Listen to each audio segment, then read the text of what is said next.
I find it incredibly hopeful. So let's hear from the doctor. I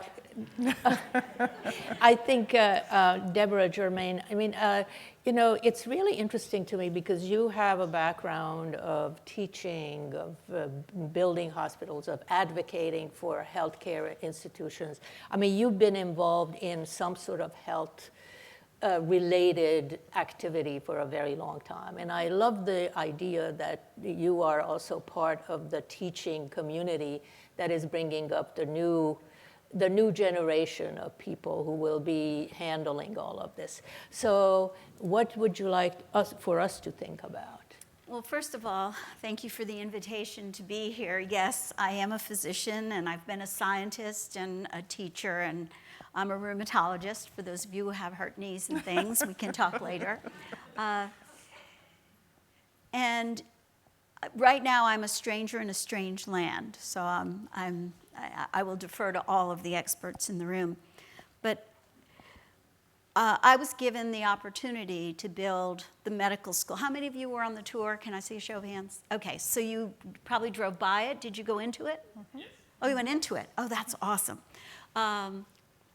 So the medical school was approved at a time when there was nothing slated to come here, and the developer had been trying for 2 years to build a medical city, and no hospital, research institute, or anything would sign on.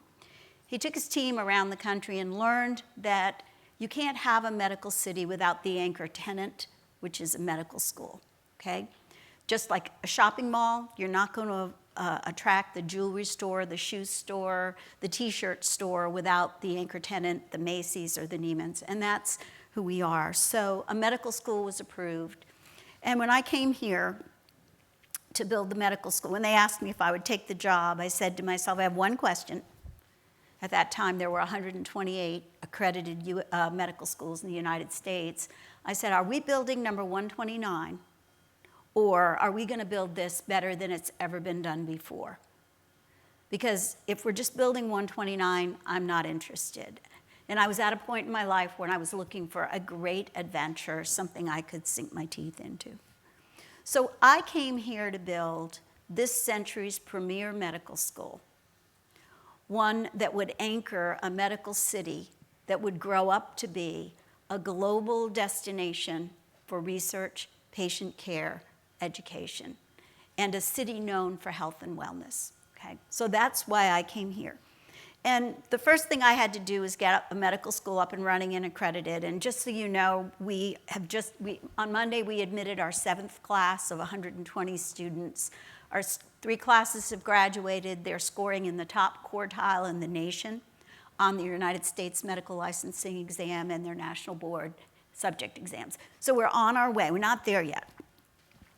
But we're talking about design and architecture, and again, I'm a student here, but I am also one of those users. You said meet people where they are. I'm one of those people that you need to meet where they are. And you said build a partnership with purpose. I'm one of those partners. And what else did you say? Make healthcare the default choice. That is definitely who I am.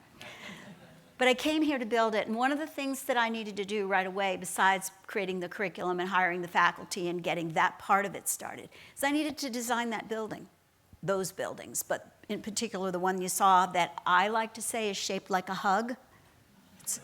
Our medical school building, and students will tell you that, is shaped like a hug.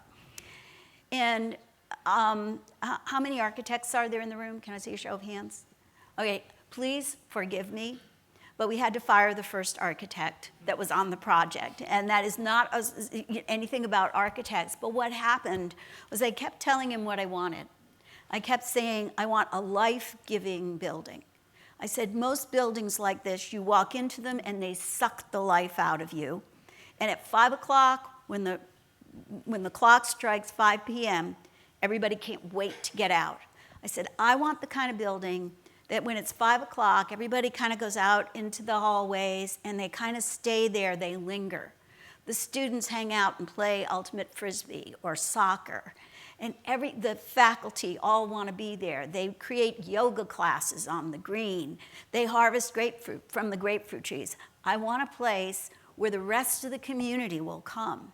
If you saw the clock tower, you notice that there's a base of the clock tower that's just sort of plain.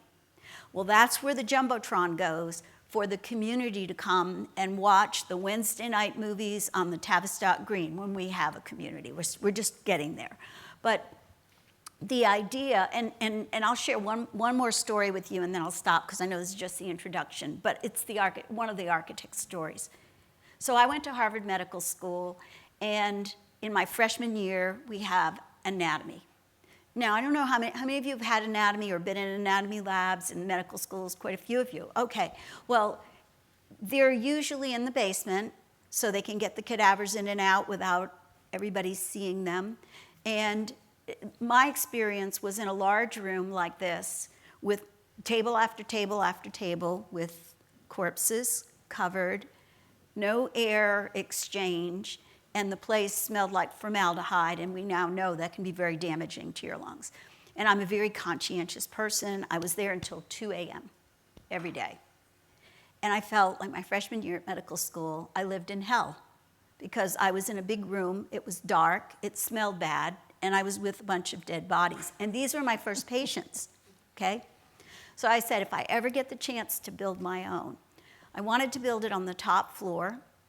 It faces the nature preserve, and that's west, and you can watch the sun set out of the windows. So imagine a class of medical students in a room, wall-to-wall windows, and they're there till all hours of the night, and they can see the trees and watch the sunset. And my architect said, you don't understand. These need to be in the basement. And I said, I don't get that. If you put it on the top floor, the air exchange is better. You don't have to run, because I remember the rest of the buildings smelling bad. And so that was only one of our discussions.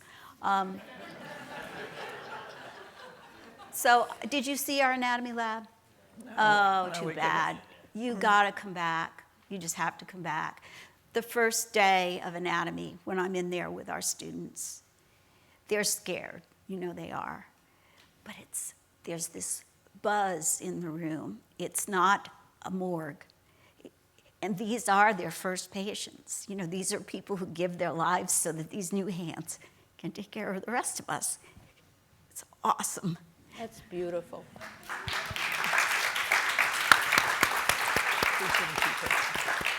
That is really beautiful, and I'm so glad you told that story because one of the things that I've been having issues with for a very long time, and I think we're getting past that, is that when it comes to healthcare and the architects who work with healthcare, both of them were incredibly paternalistic. I mean, it's like, I will tell you what to do, I will tell you what to build, I will tell you how to cure yourself, and I will tell you where to put the bodies. So, and it's a really interesting shift now because that is not working anymore. And so, thank goodness you fired that architect. Because you needed to fire that architect. So, I love that story. There are way more stories there. I'm sure there are. I'm sure there are. But it's really great. And the way you described it, I'm sorry I missed the tour. I would love to see it because I think it's. But I do have a bone to pick with you. Sure. So, I hate the word medical city. Okay. You really need to rebrand because this is like, it's an amazing place to me. It sounds like an amazing place that has teaching and life and health and community and nature and people and all of those things that we're looking for at its center, and well-being, and well-being is not the word, but I mean, some kind of a really interesting humanistic word, because medical city connotes that top-down, I will do what's right for you, and this is not that, this doesn't seem like that. So I would challenge the group by the end of the conference to come up with the name. Good name, since you've been there.